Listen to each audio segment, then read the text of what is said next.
Olá, pessoal. Sejam bem-vindos ao nosso primeiro módulo do curso da experiência, na verdade, que nos preparamos para vocês, que é o Amazon Experience. É um prazer muito grande estar fazendo parte disso, especialmente como professor, digamos assim, né? Como, enfim, alguém que vai acompanhar vocês nos primeiros dois módulos. Hoje a gente vai ter o primeiro módulo, que fala sobre o contexto da Amazônia. E, bom, em primeiro lugar, eu queria me apresentar. Eu sou Paulo, tenho 29 anos e tem mais ou menos 7 anos desde que eu comecei a trabalhar com projetos na Amazônia. Hoje eu faço isso como empreendedora, tenho uma empresa que eu apresento para vocês na sequência, também como estudante, que fui no CESUPA com trabalhos voluntários e hoje fazendo mestrado na Universidade Federal do Pará, e também como consultor em alguns casos em que eu posso atuar e contribuir para que outras organizações atuem da melhor forma na Amazônia também. Foi no CESUPA a primeira experiência que eu tive em relação a fazer algum projeto, algum negócio na Amazônia. Aí é uma foto do primeiro projeto do qual eu participei, que se chama ainda existe, chama Ilhas Legais. Eu fiz o curso de Direito, mas queria ter outras experiências fora da sala de aula e busquei nesse projeto isso. E aí eu tive um contato muito interessante para mim, com, enfim, culturas amazônicas que eu ainda não tinha tido contato, com pessoas de outras áreas. Isso foi super positivo para desenvolver o olhar que eu tenho hoje sobre a nossa região.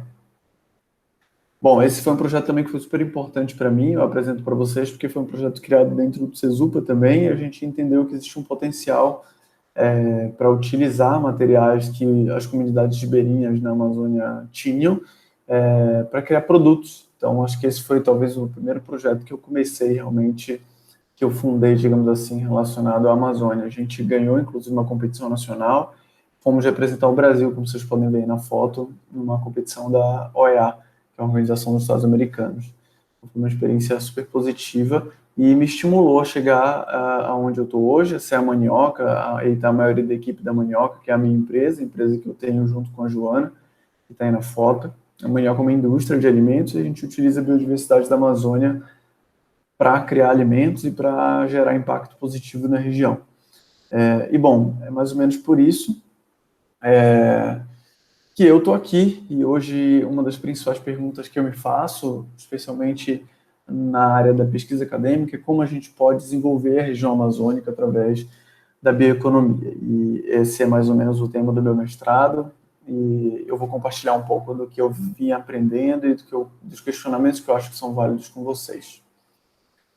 Bom, por que a gente vai falar de contexto da Amazônia? Talvez essa imagem fale por si só, mas o principal é a gente vai tratar de um contexto amazônico para evitar que vocês cometam erros, tanto erros para a região amazônica, assim, que gerem prejuízos para a nossa região, como erros que gerem também prejuízos ou que deixem um negócio que vocês vão desenvolver a partir dessa experiência com uma base muito fraca. Em primeiro lugar, eu queria contar para vocês o roteiro desse módulo que a gente está tendo agora, está começando agora, que a gente vai passar primeiro por uma conversa sobre a história da Amazônia, depois vamos falar sobre clima e meio ambiente, vamos falar ainda sobre a cultura da Amazônia, os principais desafios, o ambiente de negócio e, por fim, vamos falar um pouco de sustentabilidade e bioeconomia. Bom, primeiro de tudo, eu queria pedir a vocês que façam questões, seja você que ainda vai acompanhar as aulas que serão em inglês, ou seja você que vai acompanhar apenas essa aula que está sendo gravada agora. A forma de fazer questões é através lá do Miro, a plataforma da qual eu já falei, mas que você pode encontrar lá no nosso módulo, na nossa atividade do Classroom. Então, é só procurar pela atividade de contexto amazônico, e lá você vai ver uma das postagens, é o link para você acessar o Miro, e lá, a primeira parte, você vai enxergar uma espécie de post-its. Então, é só você pegar cada post-it daquele, deixando suas dúvidas conforme os temas, né, das etapas, dos tópicos que a gente for passando aqui por essa aula, como eu falei, história, cultura, dentre os outros. Bom, a primeira coisa que eu queria saber, na verdade, queria pedir para também você colocar lá no Miro qual é a primeira coisa que vem na sua cabeça quando a gente fala de Amazônia. Quando você entrar na plataforma do Miro, volto a dizer, clica no link que você encontra lá pelo Classroom, e aí você vai entrar numa plataforma. Se você ainda não tiver feito login ou registro e cadastro, enfim, no Miro, você precisa fazer, mas entrando é uma plataforma bem simples, você clicando no link vai direto para onde você precisa ir. E lá você vai ver que tem três quadros, três tipos de quadros montados lá de frente. O primeiro é com essa pergunta, o que vem à tua cabeça quando a gente fala de Amazônia, em primeiro lugar. E eu queria que você colocasse lá palavras, pode ser mais de uma, pode ser uma só, enfim, mas... ou melhor, que de preferência seja só uma palavra, mas você pode colocar várias vezes isso em post-its diferentes. Mas, enfim, o quanto você puder contribuir vai ser bom. A ideia é que lá você coloque para a gente ter uma ideia de que vem na nossa cabeça, qual o conceito que a gente tem previamente sobre a Amazônia. Então, coloque lá uma palavra ou duas palavras, mas não mais que isso, sobre o que a Amazônia traz à sua mente quando você fala sobre isso. Bom, aqui eu vou pedir para que você faça, cheque lá a plataforma do Miro, já que essa aula está sendo gravada. Então, como eu falei, clique no link, entre, é uma coisa super simples e qualquer dúvida é só falar com a gente pelo Classroom ou pelo nosso telefone. Bom, vamos começar. Primeiro, a gente vai falar, como eu disse, sobre história da Amazônia. E eu coloquei aqui uma linha do tempo para que a gente vá discutindo um pouco disso. Em primeiro lugar, ali no começo do século XVII, 1600, foi o primeiro momento em que os portugueses que colonizaram o Brasil passaram, então, a chegar na Amazônia. Eles entraram pela foz do Rio Amazonas, né? Você consegue ver o Rio Amazonas, que é esse traço de água mais largo aí na tela. E a ideia era que a região amazônica funcionasse como mais uma forma de reproduzir, digamos assim, a agricultura que já vinha sendo feita nas primeiras regiões do Brasil, onde foram colonizados, especialmente no Nordeste. Essa proposta era trazer exatamente o que era feito nas outras regiões, ou seja, mão de obra escrava, cana-de-açúcar, principalmente, e plantações de mais larga escala. É importante comentar com vocês que a colônia, né, era um empreendimento. Acima de tudo, a colônia era um empreendimento para os colonizadores, no nosso caso, para Portugal. Então, eles, a todo custo, tentavam fazer com que essa colônia, esse empreendimento fosse rentável, e a gente sabe que, enfim, tristemente, a forma para fazer isso foi a mão de obra escrava. Só que quando chegou na região amazônica, esse tipo de empreendimento, de trabalho fora toda a crueldade, ele não funcionou no contexto amazônico. Simplesmente a mão de obra que eles tinham trazido para cá não conhecia a região, e o solo que eles imaginavam plantar da maneira que plantavam nos outros lugares do Brasil simplesmente não funcionava, não era fértil dessa maneira. Então, eles passaram a substituir, né, esse plantio de larga escala, especialmente cana-de-açúcar, por uma cultura extrativista, ou seja, aproveitar aquilo que já tinha na floresta, né?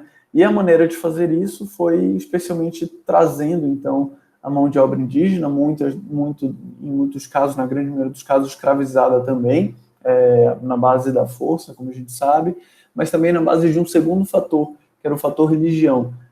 Existiam os assentamentos religiosos, especialmente jesuítas, em que o objetivo era, digamos assim, civilizar os índios, no entendimento dos portugueses. E esses assentamentos, essas comunidades, digamos assim, religiosas que eram montadas pelos jesuítas, também passaram a ser uma forma de conquistar, né, entre aspas, ou melhor, trazer à força essa mão de obra indígena que já conhecia a região para esse sistema de extração, né, dos recursos daqui, o que eram chamados de droga do sertão, porque se entendia que aqui era o sertão, já que era mais para dentro do continente, e a mão de obra indígena passou a ser usada por isso, né? E isso passou a dar certo, né? Uma das principais culturas dessa época foi a cultura do cacau. O cacau, não sei se vocês sabem, mas é uma fruta nativa da região amazônica e não existia em nenhum outro lugar do mundo, até que essa cultura extrativa, além de fazer o trabalho de extrativismo aqui com a mão de obra indígena, como eu falei, também passou a cultivar isso em outros lugares, por exemplo, na Ásia e na África. Só para vocês terem ideia, hoje o maior produtor de cacau no mundo é a Costa do Marfim, na África. Bom, e aí, esse tipo de cultivo que acontecia, que eram as drogas do sertão, era o cultivo de, digamos assim, dos produtos que existiam aqui nativamente na floresta, como não existia plantações disso e dependia só daquilo que a floresta oferecia, existia uma dinâmica de preço muito forte nesse momento, então os preços iam lá em cima, Para vocês terem ideia, esse tipo de cultivo chegou a representar 90% das exportações, atingindo valores muito altos, e depois isso gera uma série de problemas, porque a partir do momento que esses frutos eles conseguem ser domesticados e cultivados, como aconteceu com o cacau na Ásia e na África, o preço cai drasticamente em lugares como a Amazônia, que nesse caso, no nosso caso, não tinha condições na época de ter um plantio de cacau extensivo. A gente sofreu muito com isso na época. Bom, uma das outras culturas que aconteceram nesse sentido foi a cultura do látex, né? Acho que todo mundo já, daqui pelo menos, todo mundo do Brasil ou da Amazônia já ouviu falar na época da borracha, né? Na extração da borracha. Foi uma época em que houve entrada de muito recurso na região, a borracha foi muito valorizada por muito tempo. Esse período de 1880, final do século XIX até o começo do século XX, foi a época mais rica, digamos assim, da exploração da borracha. E isso também era feito com a mão de obra local, e aí já, nesse caso, nem só indígenas, mas também dos seus descendentes, caboclos, etc., que conheciam o entorno da floresta. E todo esse recurso que circulou a partir especialmente da extração da borracha foi o que impulsionou a expansão das cidades principais da Amazônia, aqui em Manaus e Belém.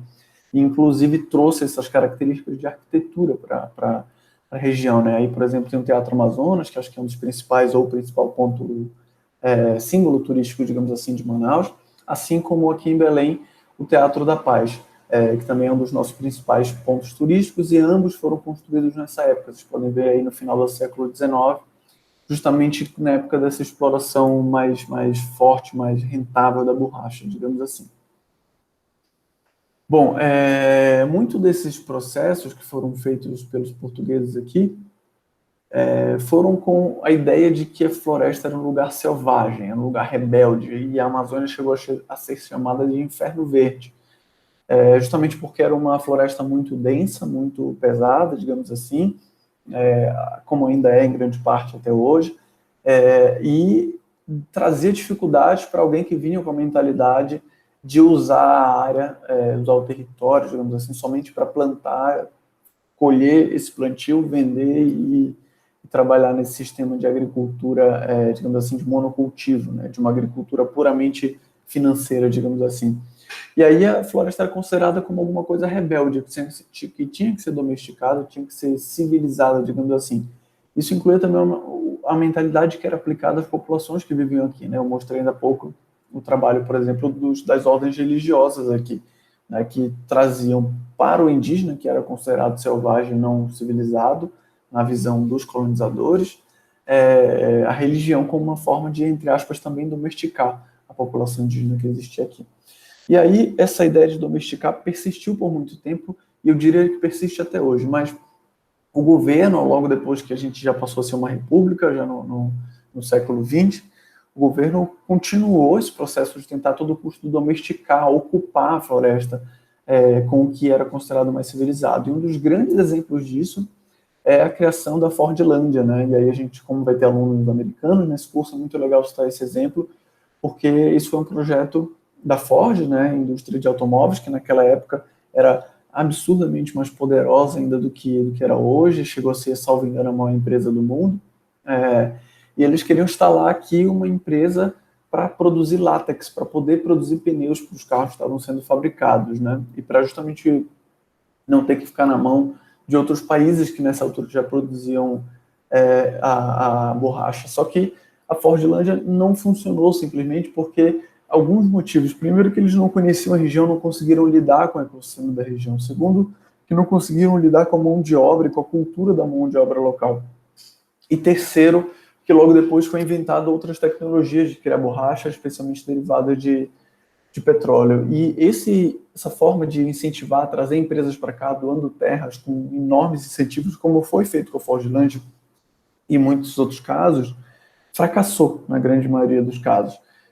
E aí vocês vão vendo que desde o começo da nossa colonização, digamos assim, a invasão dos portugueses à nossa região, no começo do século XVII, até então, uma série de distorções, de tentativas, de, digamos assim, maneiras forçosas de ocupar a região, de tirar proveito econômico da região, foram acontecendo. Isso vai gerando digamos assim, um caos, né?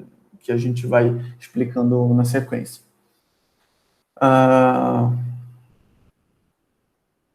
Bom, e aí a realidade que a gente tem hoje, né, no século XXI, digamos assim, é que a gente continua, enquanto país, né, lutando contra a floresta, entendendo que ela é um empecilho ao desenvolvimento, que ela é alguma coisa que tem que ser dominada, domesticada, e isso definitivamente não vai funcionar. Eu diria até que a Amazônia, felizmente, é a grande resistência do Brasil e talvez seja a única forma que a gente guarda até hoje de construir uma identidade própria para uma economia brasileira, para o Brasil, para o que a gente tem como talento, digamos assim, como país, porque até hoje, tudo que a gente tentou fazer, a gente não conseguiu se destacar no mundo, e aquilo em que a gente tem, de alguma maneira, um destaque é com base em danos muito graves para o Brasil, como é o caso das culturas mais extensivas de agropecuárias no Brasil.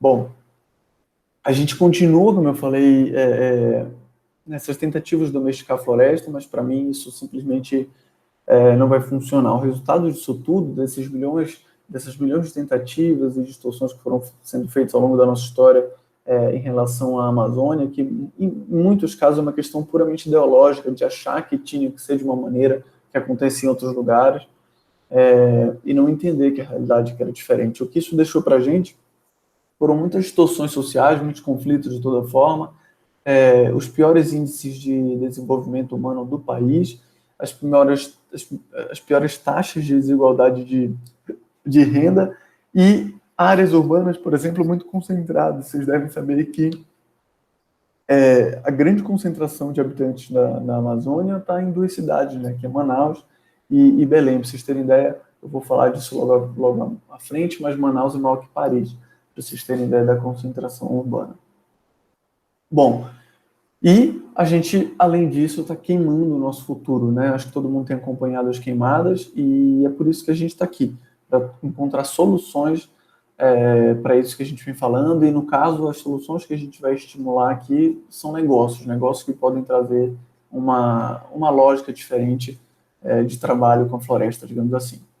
Bom, por favor, coloquem as questões que vocês forem tendo no Miro. Lá no Miro vai ter um card para cada tópico, então a gente acabou de falar um pouco da parte histórica, lá vai ter um card para história, então coloca lá a sua dúvida, e nesses intervalos aqui durante a aula ao vivo, digamos assim, eu vou estar lendo essas questões e vou poder responder, claro, para vocês. Bom, vamos falar um pouco do clima e do ambiente na Amazônia. A gente tem visto notícias de todo tipo, a Amazônia está queimando, e a gente tem uma ameaça muito grande à nossa diversidade, né? Nossa diversidade não só biológica, florestal, mas também social está sendo absolutamente ameaçada. Bom, e a gente teve no último mês de agosto, o pior mês de agosto em relação ao desmatamento nos últimos 10 anos. Só para vocês terem ideia, 653 mil campos de futebol foram devastados só no último ano. Essa é a área que vocês podem ver desmatada no último ano na Amazônia, ou melhor, não a área exatamente, mas os alertas, os focos de desmatamento na Amazônia, cada pontinho vermelho foi se aglomerando, e por isso vocês veem que é uma área enorme, onde a gente teve alerta de desmatamento e efetivamente foi desmatado. Só no ano passado, eu repito. Bom, existem estudos que mostram isso, muitos cientistas extremamente renomados enfim, um trabalho de extrema qualidade, colocam que a gente tem 15 anos apenas até que a gente não tenha mais volta nos níveis de desmatamento, de transformação, digamos assim, de destruição da floresta. E isso seria gravíssimo. E a gente vai mostrar a importância da Amazônia já e vocês vão entender o porquê que isso é tão grave. Mas, fora as consequências, acho que por si só é muito grave a gente estar tão próximo de um ponto de destruição sem volta da Amazônia. Então, isso chama muito a nossa atenção e mostra o quanto que a gente precisa trabalhar e que a gente precisa, por exemplo, usar esse curso, essa experiência aqui, como uma maneira de criar iniciativas que não deixem a gente chegar até esse ponto.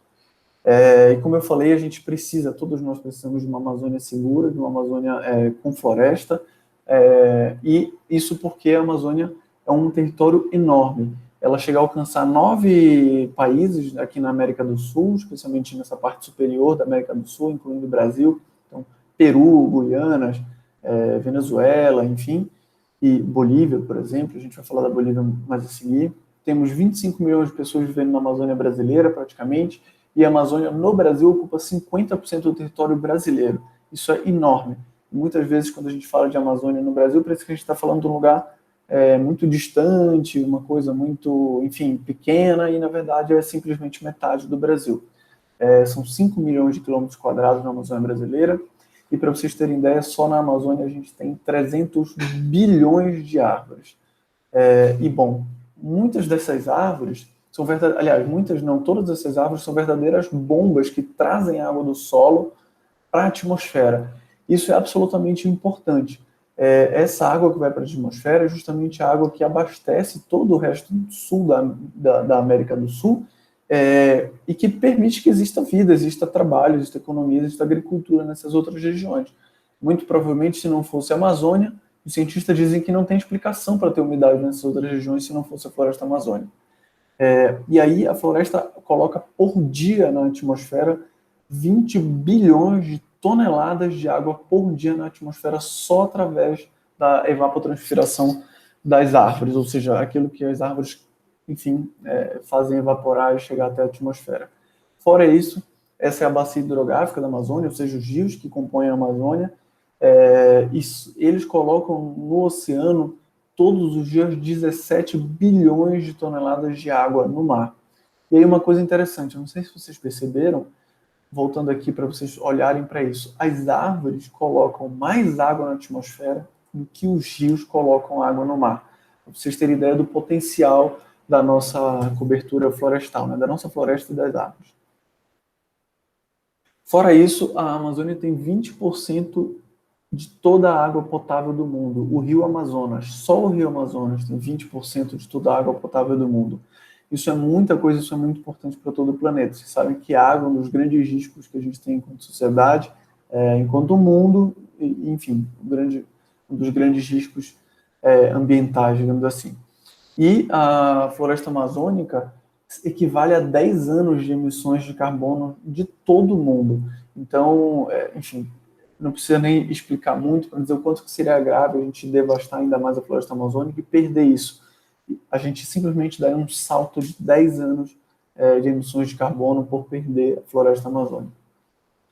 E aí, bom, novamente, coloquem, por favor, suas dúvidas lá no Miro. Agora, nesse caso, a gente acabou de falar um pouquinho mais de clima e meio ambiente, então coloquem as dúvidas que vocês tiverem nisso. Obviamente, a gente não vai conseguir falar de tudo que precisa ser dito sobre a Amazônia, mas a ideia não é essa, a ideia é só trazer alguns questionamentos e deixar algumas coisas mais frescas na cabeça de vocês. Se vocês tiverem alguma dúvida sobre isso ou além disso, por favor, coloquem lá que eu vou fazer o possível para responder. Bom, vamos falar um pouco então de pessoas e cultura.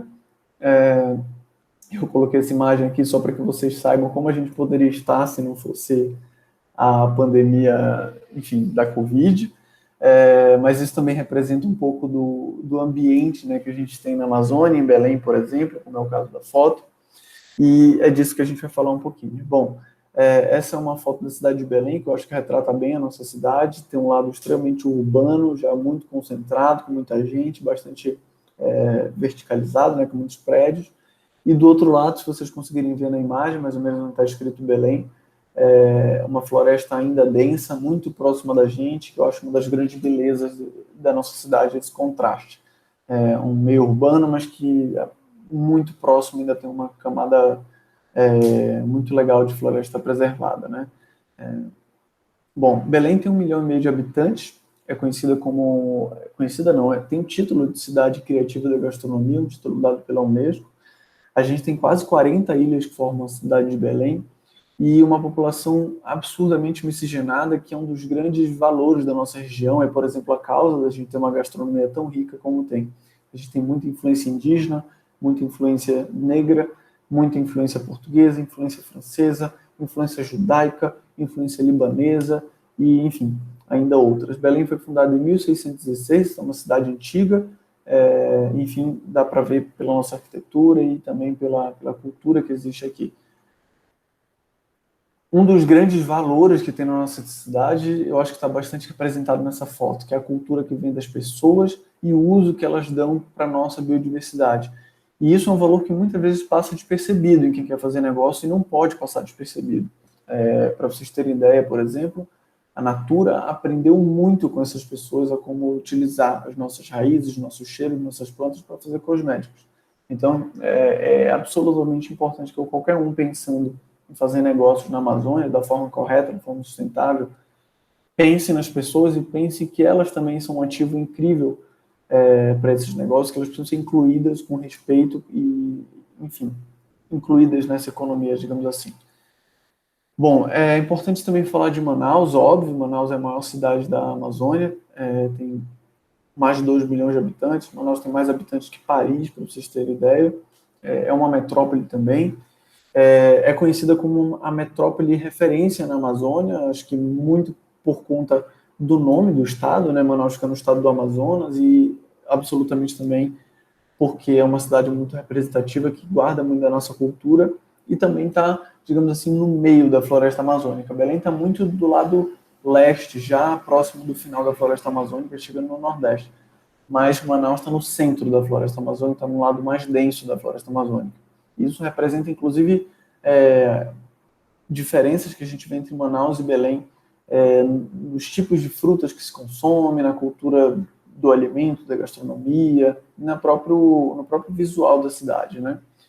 Bom, Manaus tem uma questão muito importante, que é um desses incentivos que eu falei ainda há pouco, mas que talvez não tão grave quanto aquele, que é a instalação de uma zona franca, uma zona livre de impostos, onde houve uma série de incentivos para que indústrias se instalassem ali e produzissem ali. O que aconteceu ao longo do tempo é que essa zona industrial, que a gente chama de zona franca, ela não trouxe tantos benefícios assim para a cidade. Basta olhar para Manaus que você percebe a desigualdade social que existe ali, percebe uma série de problemas urbanos que existe ali, e percebe que, assim como Belém, foram cidades que se desenvolveram de forma muito concentrada, de forma muito desorganizada, e que são reflexos daquilo que vem acontecendo na Amazônia, né? Que é, enfim, negócios que trazem pouco retorno, concentrado na mão de poucas pessoas e que trazem muito pouca qualificação para o nosso povo, enfim, para a nossa região. Bom, por outro lado, Manaus também tem um forte apelo turístico, por essa ligação ainda mais forte que Belém com a floresta amazônica. Então, já existe um ecossistema de turismo desenvolvido em Manaus muito mais forte que Belém. E também existe um pouco mais esse lado da cultura indígena em Manaus, enquanto que em Belém a gente ainda vê uma cultura mais miscigenada. A indígena, a do caboclo, a cultura portuguesa e etc. Bom, Manaus foi fundado um pouco depois de Belém, como vocês viram, cerca de 50 anos depois que Belém, em 1669. Aqui, para vocês terem ideia, acho que as pessoas que vivem aqui já sabem disso, mas quem é de fora muitas vezes não tem essa noção. Se você quiser pegar um carro, por exemplo, você vai gastar 3.000 quilômetros e 2 dias inteiros sem parar andando de carro para sair de Manaus e chegar até Belém. Muitas pessoas vêm a Belém ou vão a Manaus e dizem, eu quero passar em Belém, eu quero passar em Manaus. Não sabem que, por exemplo, você leva 2 horas de avião de uma cidade para outra, como vocês podem ver aí. E é importante vocês verem também isso que eu acabei de falar, a diferença da localização de cada uma, né? Belém fica logo na entrada, na foz do Rio Amazonas, digamos assim, no começo, né? Não exatamente no Rio Amazonas, mas muito próximo, no nordeste da região amazônica, né? E Manaus fica bem no centro, né? Já no meio do estado do Amazonas, aliás, no começo do estado do Amazonas, mas no meio da floresta amazônica, como vocês podem ver por essa área mais verde. Bom, ao longo de toda a região amazônica, né, a gente tem mais de 900 mil indígenas que sobreviveram, ainda conseguiram resistir depois de tantos ataques e agressões, né, que foram sofridas ao longo da nossa história, especialmente por um processo colonizatório e hoje por um processo predatório de utilização da floresta, com mais de 3 mil comunidades e mais de 200 mil famílias. Isso representa 190 milhões de hectares ou 470 milhões de acres, que eu coloquei aqui para o pessoal que não é brasileiro entender as medidas, de terras que podem ser trabalhadas em parceria com essas pessoas de forma sustentável, com respeito à cultura delas e a uma série de questões que a gente vai discutindo mais à frente, mas que são lugares que podem ali dar frutos a produtos, a negócios, a iniciativas sustentáveis e que são as iniciativas que fazem sentido para a Amazônia, né? Que atuam em parceria, em consórcio, agregando valor àquilo que já existe na floresta. Não só esses ativos florestais, digamos assim, as águas, os rios, os peixes, as frutas, as árvores, mas também os ativos sociais, né? Que são, enfim, várias etnias indígenas que existem aqui, e não só os indígenas, mas também toda a população tradicional que existe aqui, né? Remanescente, por exemplo, dos seringueiros, que passaram por aquele ciclo de exploração da borracha, pescadores, caboclos, etc. Uma coisa muito importante, que muita gente também não consegue compreender de primeira, enfim, quando passa a trabalhar na Amazônia, é que muito mais do que um benefício financeiro, de que uma relação de negócio, as relações aqui são muito baseadas em confiança. O valor que o dinheiro tem em outros lugares e que uma relação mais profissional tem em outros lugares não funciona da mesma maneira na Amazônia. E em muitos casos, eu já vi isso algumas vezes acontecer, as pessoas que vêm de fora para fazer algum tipo de projeto aqui, seja algum negócio, algum tipo de projeto, tem muita dificuldade de lidar com isso. Tem dificuldade, por exemplo, de entender por que às vezes você pagando mais para alguém, essa pessoa não te dá preferência, essa pessoa não te valoriza porque você está pagando mais, e sim pela relação que você ou que outra pessoa tenha com ela. Como eu falei, uma relação baseada em confiança. Bom, novamente pedindo para vocês colocarem as dúvidas no Miro. A essa altura, nas aulas ao vivo, eu vou estar, na verdade, lendo as dúvidas que vocês colocaram, e aí vocês que estão assistindo essa aula gravada, por favor, coloquem, porque nas aulas a gente vai conseguir ter as dúvidas de vocês também e complementar, enfim, a nossa discussão. Bom, quais são os principais desafios que a gente tem na região amazônica em relação a negócios? Primeiro, o que eu acabei de falar, uma diferença de timing e uma diferença cultural. É muito importante que quem queira empreender na Amazônia entenda que vai precisar lidar com pessoas que têm outras culturas e pessoas que têm uma noção, uma exigência, enfim, uma noção de tempo bastante diferente das pessoas que estão mais acostumadas com esse meio urbano, de negócios, etc. Isso é uma das grandes dificuldades que às vezes as pessoas enfrentarem. Primeiro, porque, como eu acabei de dizer, existe a necessidade de se desenvolver uma relação de confiança. Segundo, que mesmo com uma relação de confiança estabelecida, muitas vezes você vai se deparar com expectativas diferentes. E essas expectativas diferentes precisam ser bem compreendidas para não haver, de um lado, agressões, né?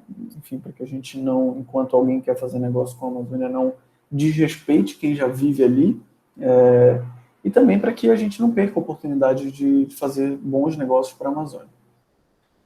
Outra dificuldade, com certeza uma dificuldade muito forte que a gente enfrenta aqui, é encontrar profissionais qualificados. Como eu falei, as duas principais cidades da região amazônica, Belém e Manaus, se desenvolveram de uma forma muito desigual, muito concentrada. Então, a população em geral nessas duas cidades não tem um acesso à educação de qualidade, muitas vezes, assim, na grande maioria das vezes, não tem acesso ao ensino superior, não tem tantas oportunidades de trabalho qualificado, e isso vai refletindo na dificuldade que a gente tem na hora de empreender, de criar um negócio, de precisar, na hora em que precisa, melhor dizendo, de mão de obra qualificada.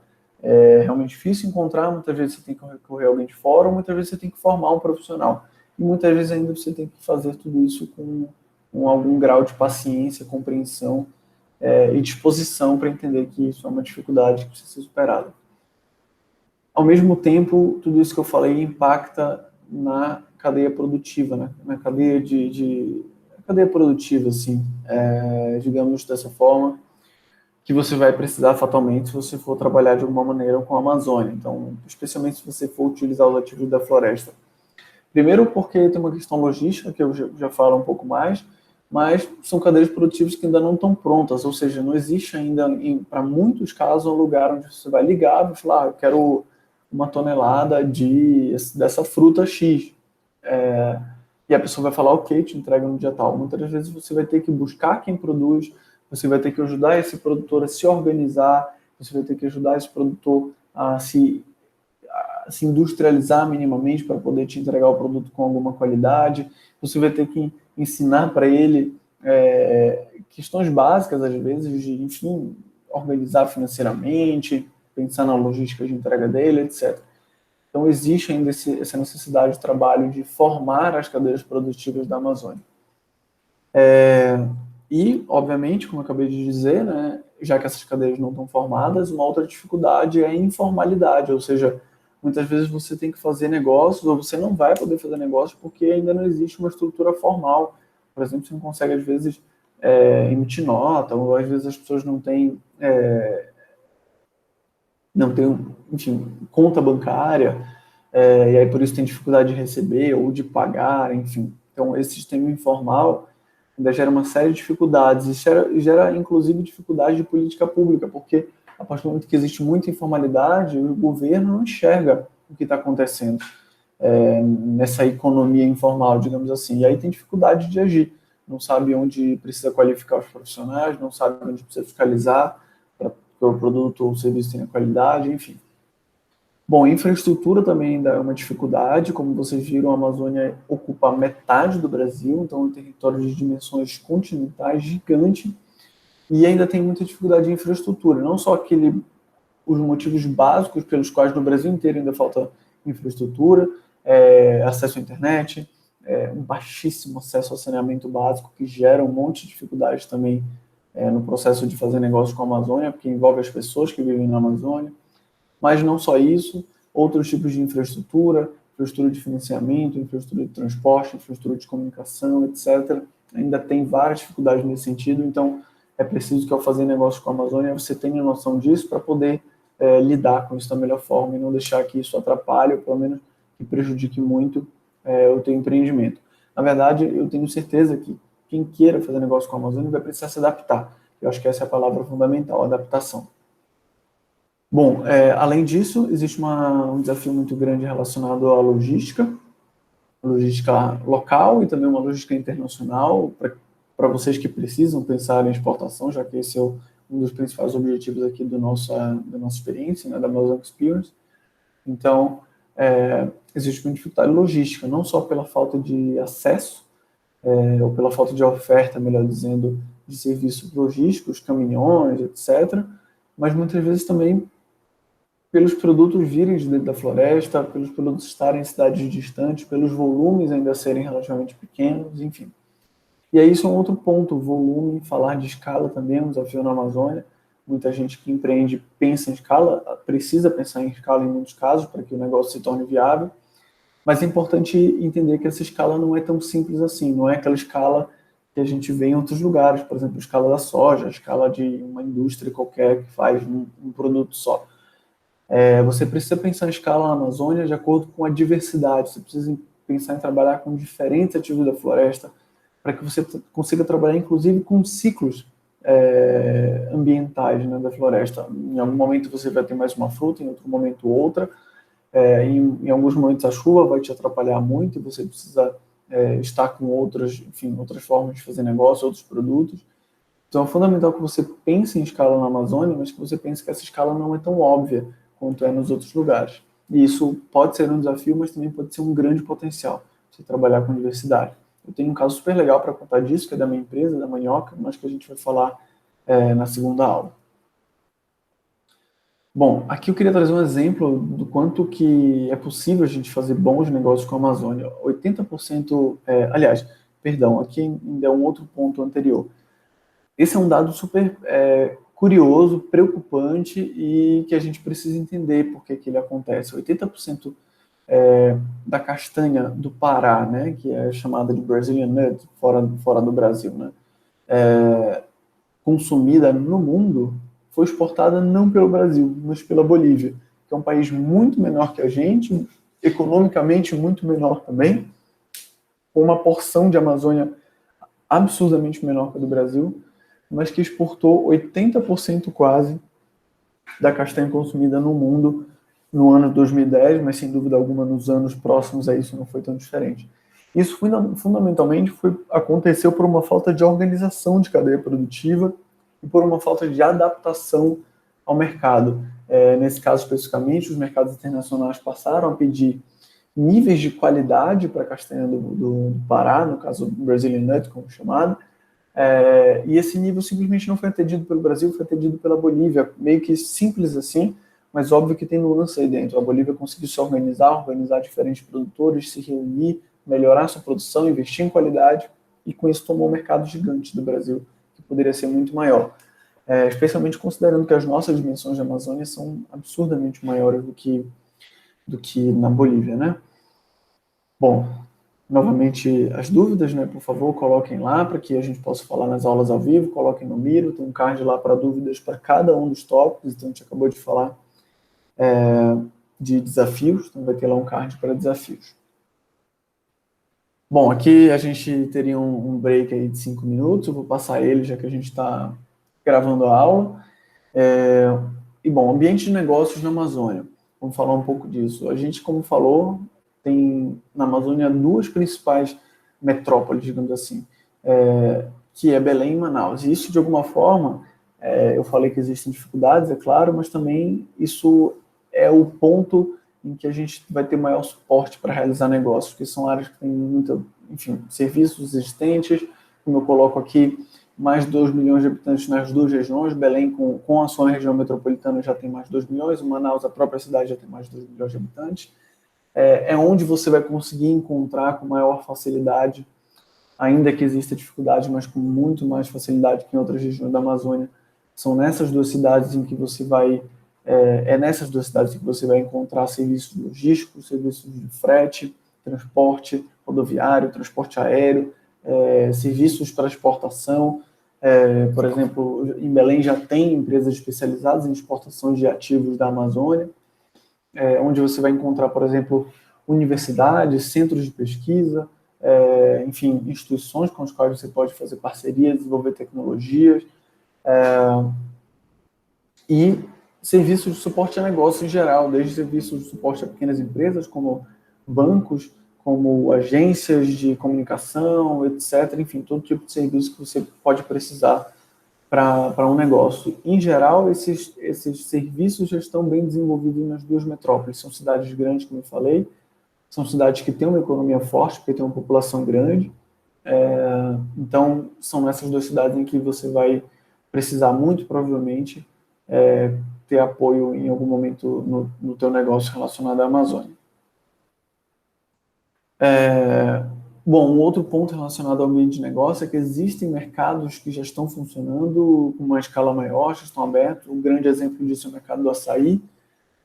A gente já tem para o mercado do açaí, por exemplo, operadores logísticos especializados, já tem um mercado internacional que consome açaí, a gente já exporta muito açaí, e com isso existe todo um contexto, um nome da Amazônia, de empresas da Amazônia, de ativos e frutas da Amazônia que vai junto com o açaí e que acabam beneficiando outros ativos, outras frutas, outras plantas, não só pelo nome Amazônia, por já ter um primeiro produto, mas muitas vezes também por abrir portas, né, por gerar um canal de distribuição, por fazer as pessoas conhecerem, estarem mais abertas a um produto que vem da Amazônia.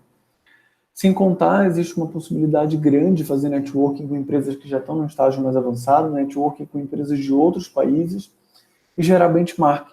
Por mais que você não queira trabalhar, por exemplo, com açaí, eu até recomendo que procure outras coisas, porque já tem muita gente trabalhando com açaí, na minha opinião, até de uma forma que não é tão, enfim, tão sustentável. Mas procure olhar no açaí, sim, como um case para referência para uma série de questões, né? Desde referências como gerir o negócio, como exportar, etc. Eu acabei não colocando aqui, mas é muito legal falar que a gente já exporta centenas de toneladas, se eu não me engano. Deixa eu até checar esse número aqui para não falar o número errado para vocês. Só um segundo, mas como açaí é uma cultura importante, eu acho legal fazer esse comentário. Só um segundo. Exato, 150 mil toneladas, então já são centenas de milhares de toneladas de açaí por ano. Então já é um volume super grande e, sem dúvida, isso tem alguns benefícios que a gente pode aproveitar, mesmo não trabalhando com açaí. O benchmark é um deles, o networking também, como eu falei. Um outro ponto do ambiente de negócio é que existe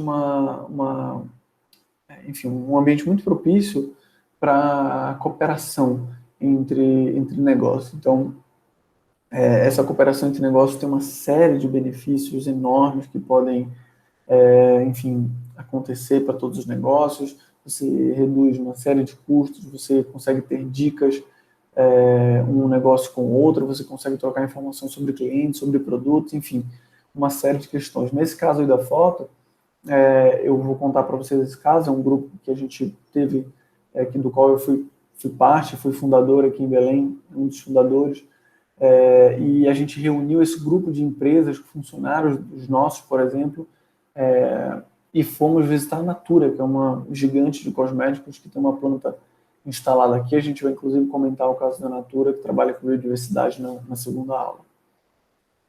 Bom, exatamente esse caso que eu queria comentar agora foi o grupo Por Amazônia, um grupo, um networking, digamos assim, que a gente fez com empresas muito similares à minha, que é a Manioca, que eu, repito, vou apresentar melhor na segunda aula, e a gente, ainda que em alguns casos fôssemos concorrentes, a gente se reuniu para brigar por mercado para os produtos da Amazônia. Nesse caso aí, por exemplo, a gente conseguiu gôndolas que normalmente são pagas, a gente conseguiu gratuitamente com os supermercados locais, e conseguimos fazer diversas atividades, participar de feiras no Brasil, feiras internacionais, criar materiais de divulgação conjuntos e, enfim, nos ajudarmos de diversas formas. Isso é uma coisa muito interessante que existe já no ambiente de negócios da Amazônia. Acho que, em geral, o povo da Amazônia é um povo que coopera, desde, como eu falei, que haja uma relação de confiança, mas é um povo que coopera, não é um povo que coloca, enfim, suas ambições em primeiro lugar, sempre. Então, é muito bom aproveitar essa oportunidade, que para quem vai começar um negócio, cooperar com outros é fundamental. Uma outra coisa que já existe no ambiente de negócios da Amazônia é uma cadeia de suprimentos, né, uma cadeia produtiva estruturada. Apesar de ter uma dificuldade, muitas delas ainda não serem estruturadas, algumas já são, como a do açaí, como eu falei, em parte a da castanha, algumas outras frutas, como o cacau, como o cupuaçu. E aí é muito legal você também entender como você pode tirar proveito disso. E às vezes até como entender, aprender com essas cadeias produtivas para estruturar outras que sejam importantes para você. Aliás, muitas vezes essa estruturação de cadeia produtiva, ela é feita por organizações diversas, muitas vezes não são empresas, no caso, nesse caso que eu quero comentar com vocês, é o caso do Origens Brasil, que é uma iniciativa de uma ONG, de uma organização não governamental chamada Imaflora. Eles lançaram um selo, que vocês podem ver aí na tela, que tem um QR Code que as empresas colocam na sua embalagem ao comprarem um ativo que veio de uma cadeia produtiva de um território que é protegido e que foi estruturado por essa organização, que é o Origens Brasil. Então, o Origens Brasil faz um trabalho incrível, não só de ajudar na estruturação da cadeia, ou seja, fazer com que você tenha acesso ao produto para trabalhar no seu negócio, mas como também trouxeram uma ferramenta de acompanhar, de monitorar e de ter transparência nessa cadeia produtiva para mostrar para o consumidor, porque isso agrega valor ao produto. Com esse QR Code, por exemplo, o consumidor pode ler o QR Code, identificar exatamente de onde veio cada ingrediente que você, enfim, está utilizando desse projeto, digamos assim, no seu produto, identificar quem são os produtores, a foto dos produtores, o lugar de onde veio. E uma coisa super interessante é que o Origem Brasil, que é essa organização, trabalha em territórios protegidos.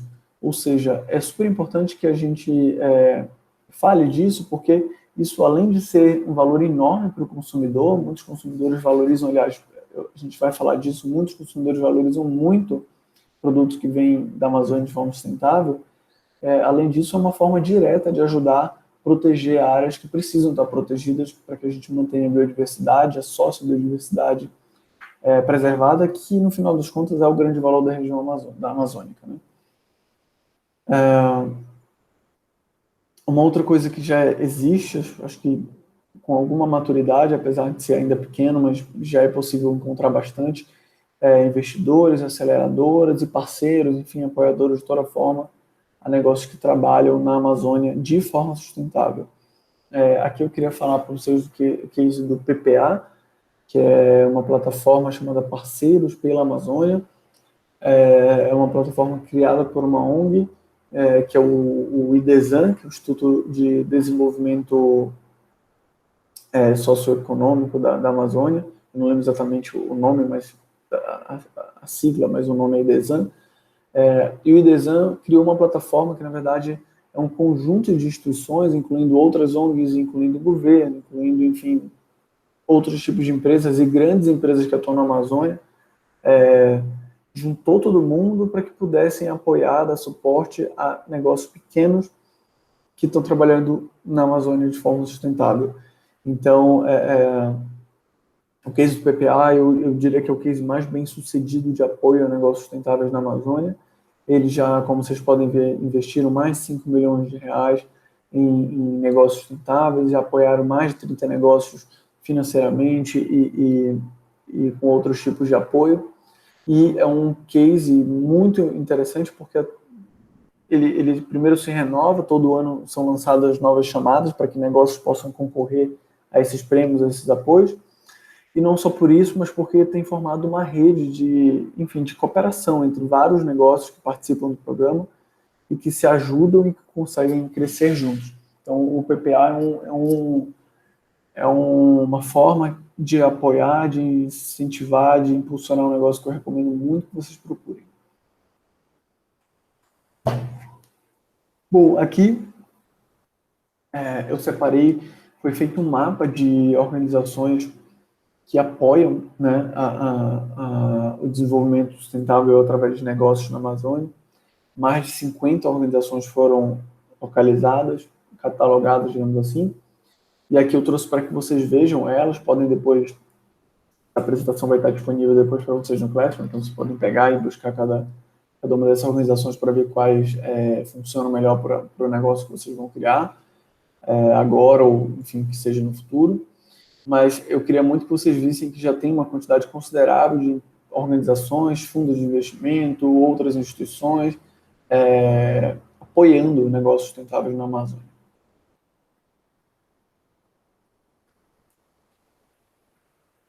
Aqui eu trouxe um exemplo que eu acho que para mim é um dos mais marcantes. Existe um fundo, que é um fundo britânico-francês, que tem, eu colei isso do site deles para que vocês não duvidem de mim, porque é uma quantidade grande. Eles têm planos de investir 100 milhões de dólares na Amazônia nos próximos anos. E a gente já teve a oportunidade de ter contato com eles, eles estão sempre buscando negócios para que possam fazer investimentos. Então, só para mostrar para vocês como já existe um volume bom de recursos que a gente pode acessar para fazer negócios de forma sustentável na Amazônia. Bom, os clientes também estão muito interessados em negócios, em projetos que trabalhem com a Amazônia de forma, obviamente, sustentável, né? E aqui saiu recentemente uma pesquisa da FEBRABAN, da Federação Nacional dos Bancos do Brasil, mostrando que 64% dos consumidores brasileiros, 64% dos consumidores brasileiros estão dispostos a pagar mais por produtos que venham da Amazônia. Isso é incrível, porque esse é um dos grandes desafios do produto da Amazônia, que como ele tem desafios, como eu coloquei para vocês, a cadeia produtiva, a escala, etc., ele é um produto de maior valor. E é muito legal que o consumidor esteja percebendo que é um valor agregado, que é um valor que importa, que é significativo, que é relevante e que faz sentido para ele, enquanto consumidor, pagar um pouco mais para ter um produto que no seu caminho, na sua trajetória, deixou mais benefícios do que prejuízos. Enfim, eu costumo dizer que quando você vê um produto caro, a primeira pergunta que você deve fazer não é só porque que ele é caro, mas, em primeiro lugar, por que o outro produto é barato. Muitas vezes, quando um produto sai barato na ponta, ele está saindo caro para alguém na cadeia produtiva, ou para o meio ambiente, ou para, enfim, para alguém que vive no lugar e que foi fornecedor, alguma coisa do tipo. Bom, uma outra coisa super positiva no ambiente de negócio da Amazônia é que tem surgido iniciativas de toda forma para tentar estimular o uso de tecnologia na Amazônia. E uma dessas iniciativas é o Amazônia 4.0, uma iniciativa liderada por um dos maiores climatologistas, os maiores cientistas da nossa geração no mundo, não só no Brasil, que é o brasileiro Carlos Nobre, que dedicou a vida inteira para para estudar a Amazônia. Para vocês terem ideia, ele tem PhD no MIT, mas trabalhou por muito tempo no IPAM, Instituto de Pesquisa Ambiental da Amazônia, e se dedica a vida inteira para entender o funcionamento da Amazônia, especialmente relacionado ao clima, e criou esse projeto chamado Amazônia 4.0, cujo objetivo é trazer tecnologias, ainda que sejam tecnologias básicas, mas em pequena escala, em pequenos tamanhos, com pequenos investimentos, espalhar isso dentro da floresta para que a gente consiga com mais facilidade fazer com que os ativos da floresta cheguem na ponta sem que precisem de um nível que degrade a floresta amazônica, enfim, o meio ambiente. Então, o Amazônia 4.0 é um projeto incrível que, além dessa proposta de trazer laboratórios, trazer pequenas fábricas para dentro da floresta, para que a matéria-prima que tem ali possa ser minimamente processada e chegar mais longe, existe também, dentro do Amazônia 4.0, uma frente que é levar tecnologia de ponta para a floresta. Então, tanto de entender e identificar todos os potenciais que os ativos têm, as frutas, enfim, e tudo mais que tem em volta, que a gente normalmente pensa em fruta e planta, mas esquece que, por exemplo, tem muitos ativos relacionados aos animais da floresta, tem muitos ativos relacionados a resinas, cascas, fungos, micro-organismos, enfim, que estão dentro da floresta amazônica, que a gente não consegue ver muitas vezes por falta de tecnologia.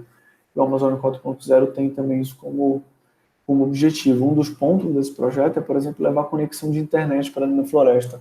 Isso seria riquíssimo para uma troca de informações, para um processo educacional, inclusive, de quem vive dentro da floresta, não educacional no sentido civilizatório, como a gente falou no começo da nossa conversa hoje, mas educacional no sentido de ter acesso à informação, para que as pessoas que vivem dentro da floresta possam ter acesso à informação e se educar naquilo que elas acham que é necessário, para, enfim, seu próprio crescimento pessoal. Bom, como eu falei, tem várias iniciativas, além do Amazônia 4.0, existem outras. O próprio IGES Brasil, que leva essa tecnologia de rastreio da cadeia produtiva, é uma tecnologia nesse sentido. Recentemente, eu não consegui trazer mais detalhes para mostrar para vocês, mas eu tive acesso a um negócio que estava desenvolvendo defensivos agrícolas com base 100% naturais e biodegradáveis, com base em ativos, em fungos da Amazônia. Então, só para vocês terem ideia como existe uma tecnologia de ponta que já está tentando, de alguma maneira, se relacionar com a Amazônia. Novamente, peço para que vocês coloquem as dúvidas no Miro, para que a gente possa conversar durante a aula ao vivo sobre elas e depois que eu possa responder também. Enfim, mas coloquem, por favor, suas dúvidas.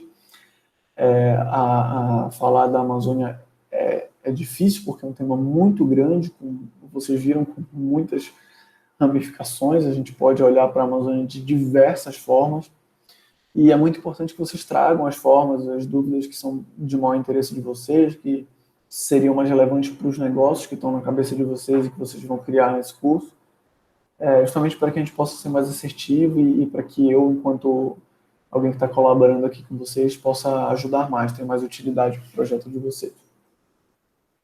Bom, vamos entrar aqui no último tópico, que é sustentabilidade e bioeconomia. Ficou por último porque, sem dúvida nenhuma, sem dúvida nenhuma, é o tema mais importante que a gente tem para falar hoje, porque engloba tudo que a gente falou do tópico 1 ao 5, né, até onde a gente chegou agora.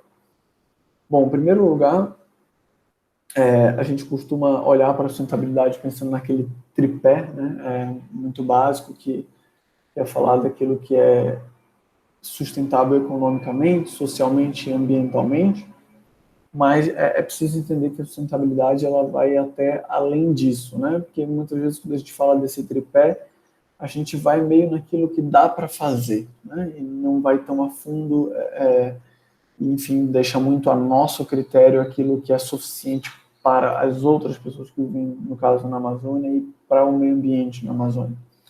Então, é muito importante entender que para haver sustentabilidade na Amazônia, em primeiro lugar, precisa haver uma relação com as pessoas que vivem na Amazônia. Eu falei para vocês desde o começo, a gente falou um pouco da história e falei para vocês que existem, por exemplo, 25 milhões de pessoas vivendo na Amazônia brasileira e é absolutamente impossível pensar em sustentabilidade sem pensar em relacionamento com essas pessoas. sem pensar primeiro em respeitar essas pessoas, respeitar o modo de vida que elas desenvolveram até aqui, e, em segundo lugar, incluí-las no processo, dar oportunidade para que elas sejam incluídas no processo, não só como fornecedores ou como uma mão de obra mais barata, enfim, ou até se aproveitando muitas vezes do conhecimento que elas têm, mas como protagonista.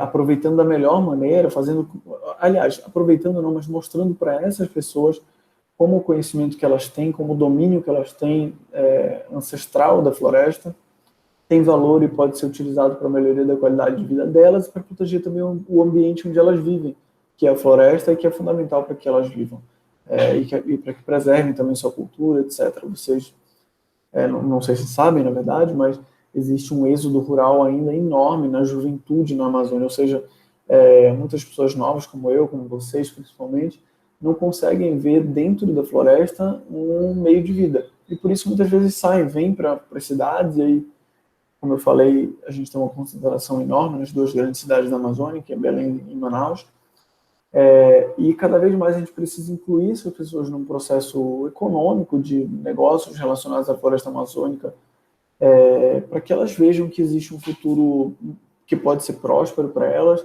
sustentável, que possa não agredir, que possa, enfim, fazer com que o maior ativo que a gente tem, que é a nossa biodiversidade, permaneça para as próximas gerações e que essas pessoas podem ser parte disso. Existe um tesouro, né? Hoje eu ouvi um exemplo que eu acho que é muito pertinente aqui, funciona muito, vamos imaginar a floresta como se fosse uma grande biblioteca, tem muito conhecimento guardado ali. Mas se você entra numa grande biblioteca, se você não tiver a ajuda de alguém que conhece essa biblioteca, que é o bibliotecário, digamos assim, outras pessoas que conheçam a biblioteca, você vai ter muita dificuldade de encontrar o conhecimento que você está buscando. E a Amazônia é muito parecida com isso, né, nesse sentido. Então, existe um conhecimento, existem ativos, existem, enfim, oportunidades que estão dentro da floresta e que, sem considerar, sem fazer com que as pessoas que vivem na floresta participem de um processo econômico, de criar negócio e tudo, vai ser muito difícil essa relação ser proveitosa tanto para a gente, para o negócio que a gente queira criar, quanto para quem vive lá. Então, pensem nessas pessoas que vivem na Amazônia como alguém que já conhece, que domina, que pode ajudar e fazer parte de uma economia, de um ambiente de negócios na Amazônia. E, além do mais, não só vejam essas pessoas como bibliotecários, digamos assim, alguém que vai lá e te dizer onde tem conhecimento, mas essas pessoas geram conhecimento na Amazônia também. Então, é como se eles também escrevessem o livro da biblioteca. São essas pessoas que entendem a melhor forma de usar os ativos florestais, os ingredientes, as frutas, as plantas e tudo mais, que entendem como se comportar com a floresta, entendem como a floresta se comporta, por isso são fundamentais para que a gente lide com a floresta, para que a gente se relacione com a floresta. É muito importante dizer que o que a gente chama de floresta, que a gente chama de Amazônia, não é só a árvore, né? Não é só a planta. É a planta, as pessoas, os animais, a parte que a gente acabou não falando tanto hoje, mas a parte aquífera da Amazônia, enfim. Então, passem a olhar a Amazônia como um complexo, como um todo, como uma região, um ambiente onde não só tem uma floresta riquíssima, mas também tem um povo riquíssimo. Enfim. Só para vocês terem ideia, acho legal comentar isso, existem indícios de que, por exemplo, as castanhas que a gente tem na Amazônia, que hoje consideramos como áreas floresta e, enfim, plantas nativas, existem indícios de que elas foram plantadas ali há milhares de anos atrás. A mesma coisa para o açaí. Esse açaí, que é o melhor açaí, que é o açaí de várzea, que fica na beira dos rios, existe também indícios de que, na verdade, eles foram plantados ali pelos povos guaranis. Então, não pensem que a floresta amazônica é uma coisa apartada do povo amazônico. O povo e a floresta, eles interagem. Nós interagimos com a floresta de uma forma dinâmica. E tanto a floresta nos impacta, nos altera, nos constrói, digamos assim, como a gente também impacta e constrói a floresta que a gente conhece hoje e que vai conhecer no futuro. Bom, para vocês terem ideia, eu acho legal trazer um pouco disso, um pouco do volume que a bioeconomia pode ter. Existem estudos mostrando que o faturamento, o cultivo de cacau, açaí e castanha juntos, podem ser de 7 até 30 vezes mais do que o faturamento que hoje é obtido com a pecuária. Então, entendam o quanto, e acho que a gente vai acabar falando mais disso nos negócios da segunda aula, entendam o quanto que esses ativos da floresta têm valor, né, e, enfim, o quanto que a gente pode ainda gerar mais valor para eles. Bom, como eu falei para vocês, né, usei o exemplo do açaí até mais cedo, a gente exporta mais de 150 mil toneladas de açaí por ano. E o volume também não é pequeno para cacau, não é pequeno para cupuaçu, não é pequeno para castanha do Pará, enfim, não é pequeno para peixes. Então, aquilo que eu falei no começo, existe uma escala, primeiro que a Amazônia é gigante, então vai ter escala por si só.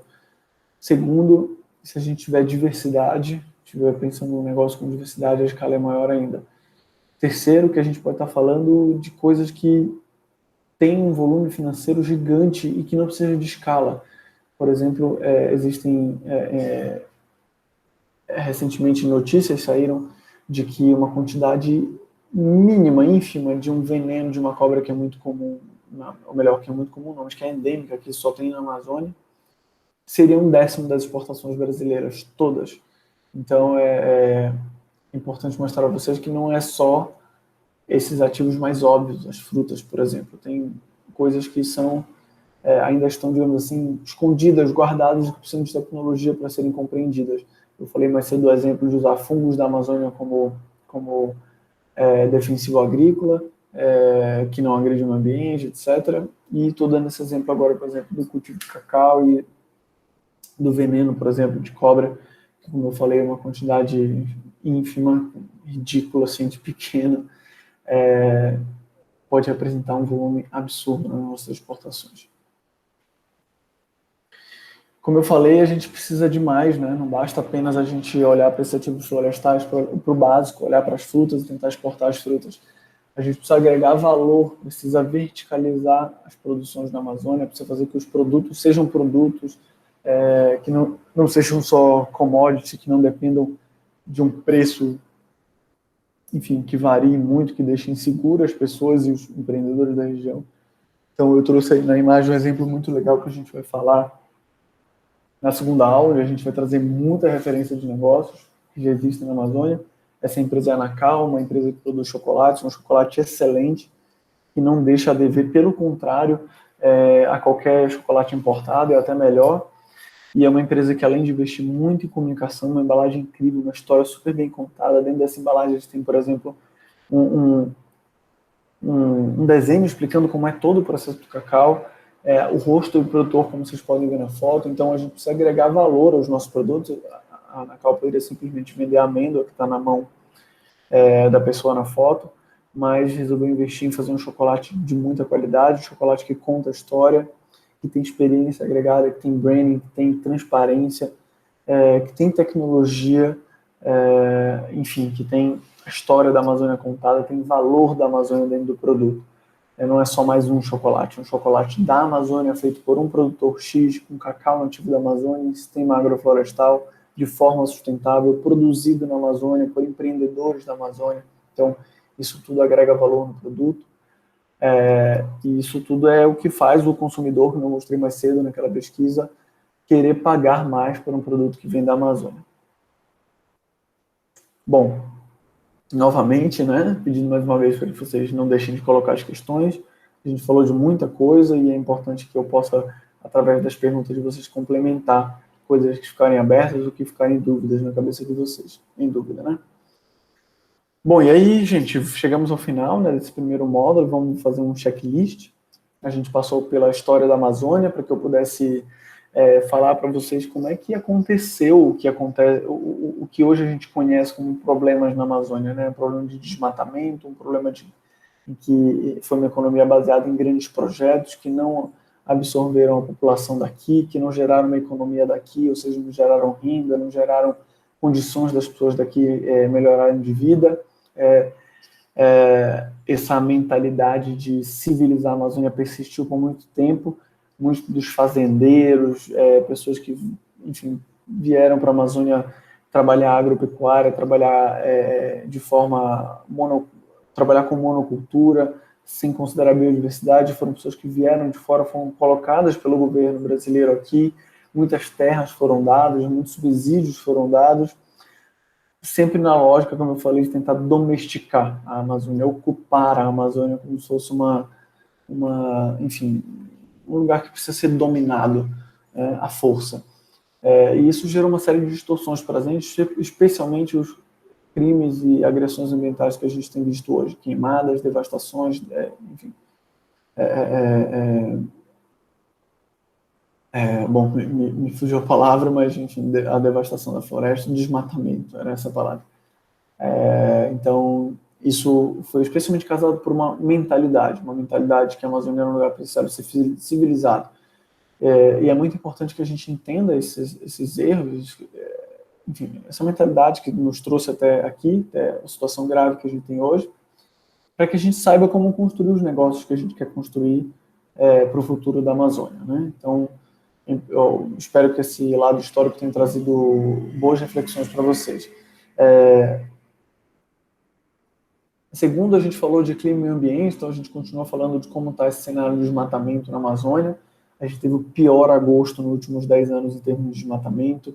A gente desmatou 650 mil campos de futebol só no último ano, o que é um volume gigante, só na Amazônia eu estou falando. E quando a gente olha para aqueles outros dados que eu falei mais à frente, sobre o potencial que a floresta tem, só as árvores da Amazônia colocarem mais de 20 bilhões de toneladas de água por dia na atmosfera, e o manancial hídrico colocar mais de 17 bilhões de toneladas de água nos mares por dia, a gente entende a potência que é a Amazônia, o valor que tem a Amazônia para a humanidade, não só para a gente. Vale reforçar que 25% da biodiversidade terrestre está na Amazônia. Vale lembrar que 20% da água potável do mundo está na Amazônia. E acho que isso é motivo mais que suficiente para a gente proteger, sem contar toda a biodiversidade que existe nos rios, sem contar toda a sociodiversidade que existe no povo da Amazônia. Então, enfim, a gente falou também disso, essa parte climática, da parte cultural, o quanto que é importante entender a cultura das pessoas que vivem aqui, para que você não se frustre, para que você saiba lidar com essas pessoas e saiba fazer essa cultura trabalhar a favor dos negócios da Amazônia e não contra. Vale lembrar que Manaus, Belém, a Amazônia como um todo, são lugares com uma cultura muito rica. E muitas vezes essa cultura rica também pode ser objeto de negócios, no turismo, na dança, na música, na moda, enfim, em muitas coisas. E especialmente no turismo, viu? A gente vai falar um pouco de turismo na próxima aula, e eu acho que, tenho certeza, na verdade, que é um dos pontos que precisa ser muito melhor trabalhado na Amazônia. A gente tem um potencial turístico absurdo, e a gente pode aproveitar melhor isso, e fundamental para que esse potencial turístico exista é valorizar as pessoas e a cultura da Amazônia, porque quem vem para a Amazônia quer ver isso, quer ver a nossa cultura e a nossa gente, né? Bom, a gente falou também de desafios, que não são poucos, desafios relacionados à logística, a cadeias produtivas que não estão prontas, a diferença de cultura, enfim, desafios de toda forma e que é preciso se compreender, ter noção deles, para que você possa lidar com eles e se adaptar. Acho que a palavra fundamental é saber se adaptar. E isso é muito importante, que se adaptando, a gente não faz com que, tenta fazer com que a floresta se adapte a gente desmatando. Então, é muito importante que a gente aprenda a se adaptar ao ambiente local. A gente falou ainda do ambiente de negócio, eu falei que já existe algumas cadeias funcionando, que tem muita gente dando suporte para isso, que tem muita gente investindo nisso, tem muitas organizações, ONGs trabalhando em parceria com empresas para que as cadeias produtivas funcionem. Então, falei também que já tem, entre aspas, caminhos que a gente pode seguir, como o caminho do açaí, enfim. Então, vale lembrar que, para além dos desafios, também já existe um ambiente de negócio funcionando. A gente tem uma rede de varejo muito forte que permite que a gente teste muita coisa no mercado local, e vai lembrar também que o mercado local é um mercado relativamente grande, né? A região metropolitana de Belém tem 2 milhões de habitantes, a de Manaus já passa dos 2 milhões também, então vale considerar isso, né? Não é só pensar em exportar, tem um mercado local que é grande. Falamos também de sustentabilidade e bioeconomia, então destaquei muito para vocês que é preciso pensar em negócio na Amazônia que incluam as pessoas da Amazônia.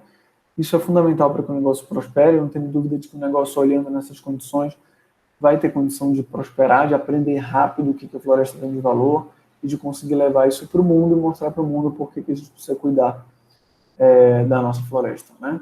Então, bom, gente, acho que isso foi o principal da aula, mas eu ainda tenho mais algumas coisas para pedir para vocês. Vai ter trabalho de casa, é um trabalho que é simples, mas é muito legal para que vocês possam assimilar bem o conteúdo. Bom, eu vou trocar aqui o compartilhamento de tela, porque o trabalho de casa é que vocês façam um mapa mental, né? Então, coloquei aqui, por favor, façam um mapa mental no Miro, e eu vou mostrar como é isso no Miro para vocês, conectando as principais ideias que você teve a partir dos tópicos que eu tratei nessa conversa, nessa aula de hoje. Então, a gente falou de 6 tópicos, né? História, cultura, clima, desafios, ambiente, negócios e sustentabilidade e bioeconomia. E eu queria que vocês fossem puxando pontos a partir disso. Então, digamos assim, da história, eu entendi que a nossa história foi construída com uma mentalidade que agrediu a natureza. Dos desafios, eu entendi que ainda existe uma cadeia produtiva a ser formada. Da sustentabilidade, eu entendi que é super importante atrair as pessoas que vivem na Amazônia para participarem dos negócios, que não só atraí-las, mas aprender com elas. Então, eu vou abrir aqui o Miro, compartilhar para que vocês vejam como isso vai ser feito. Só um segundo.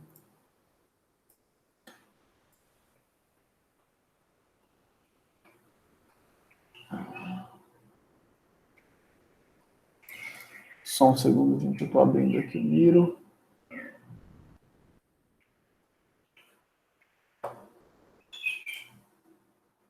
E vou compartilhar com vocês aqui, aqui a tela do Miro. Aproveito para mostrar para vocês o board de perguntas. O Miro é um board, uma plataforma muito simples, você consegue com o mouse aumentar, diminuir a tela. E aqui, eu já deixei pronto aqui para vocês colocarem a primeira coisa que vem à cabeça de vocês quando pensamos na Amazônia. Algumas pessoas já colocaram aqui. Então, preencham na forma de post-it mesmo. É só escrever em cima do post-it, só clicar aqui, ó. E aí, escrever. Opa, clicar aqui e aí escrever o que vem na cabeça de vocês quando falamos da Amazônia. Bom, vou apagar aqui para não deixar nada escrito.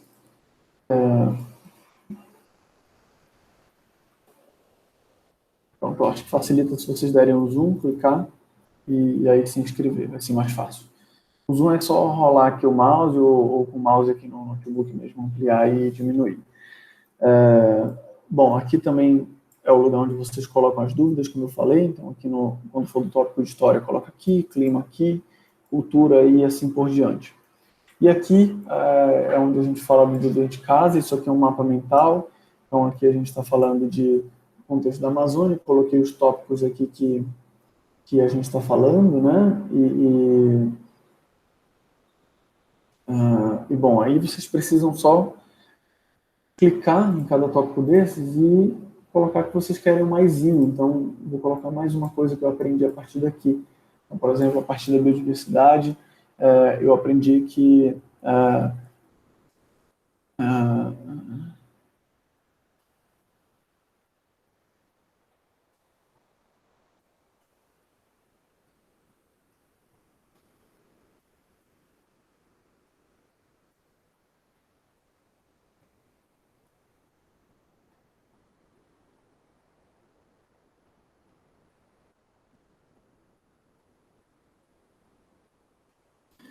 então, coloquei aqui, enfim, na biodiversidade, por exemplo, e aqui ó, você pode arrastar também, ó, puxar de um lado para o outro, só ir colocando um maisinho para ir fazendo um mapa mental. O mapa mental, como eu falei, é uma forma de organizar as ideias. Então, você tem um tema central que a gente falou, aqui um dos tópicos, e você vai puxando o que você entendeu a partir de cada tópico desse. Então, eu queria que vocês fizessem isso até amanhã do dia seguinte, né?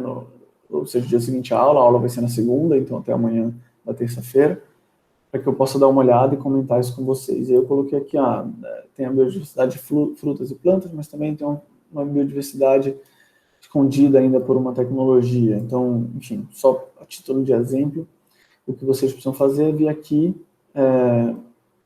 e fazer um mapa mental de acordo com a equipe de vocês. É importante que vocês se reúnam em grupo, portanto, para discutir um pouco e ir colocando aqui. Só lembrando, não tem certo nem errado, aqui vocês vão poder ver o das outras equipes também, o importante aqui, enfim, o importante é que vocês façam esse exercício. Bom, vou parar aqui de compartilhar o Miro, mas como eu falei, é super simples o Miro, aproveitei para mostrar para vocês. Vou voltar aqui a compartilhar a minha apresentação.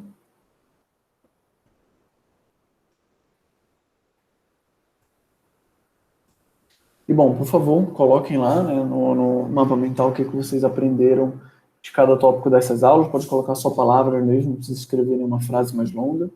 E, bom, por favor, eu preciso muito que vocês me deem feedbacks. É a primeira vez que a gente está fazendo o Amazon Experience, então é super importante entender os feedbacks de vocês, e por isso eu coloquei um Forms lá, já está no Google Classroom, lá na nossa atividade correspondente a esse tópico, que é o contexto. Mas aqui tem as perguntas e também vou mandar lá no chat do Google Meet quando a gente estiver na aula ao vivo. Então, o que você mais gostou? O que você não gostou da nossa aula de hoje? E se tem alguma coisa que você acha que ficou faltando? Eu te agradeço muito se você puder dar esse feedback, vai ajudar a gente a ir melhorando o curso, enfim, para as próximas edições. A gente já sabe que vão ter edições em breve, novas edições em breve. Bom, gente, é isso. Obrigado a todos. Espero que vocês tenham gostado e, por favor, deem um feedback do que gostaram, do que não gostaram e do que ficou faltando. E, bom, enfim, espero que vocês tenham um excelente curso e que vocês possam sair desse curso com negócios incríveis, que possam ajudar a Amazônia e também ser oportunidades excelentes de negócios de empreender para todo mundo. Obrigado, um abraço para todo mundo.